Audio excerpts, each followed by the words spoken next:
All right, so now we need to actually do the work. We already know how to do each transformation. Now we're just going to be doing multiple transformations for one image. So first we're going to translate the figure 5 units to the right.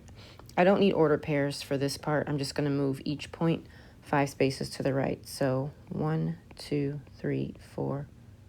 This is O prime. 1, 2, 3, 4, 5.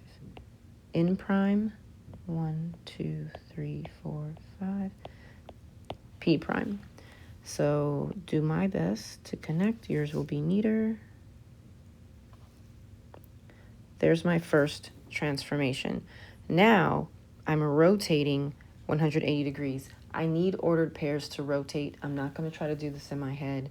It's too many points. So I'm going to go ahead and write just the primes. So N prime is -1, 7. O prime is 3, 4. P prime is -4, -2. 180 degrees, everything becomes its opposite. Nothing is switching places though, just opposites.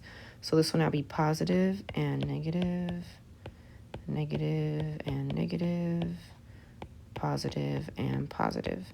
So after the rotation, I now have 1, -7. It's now a double prime.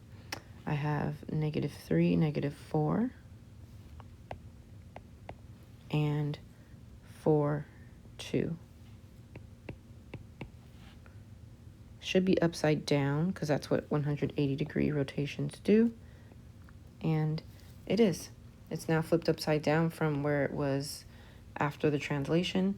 So this is the final location of this image after both of these transformations. On the next slide, actually, no, we don't have to talk about what was preserved. That's all we have to do for this one.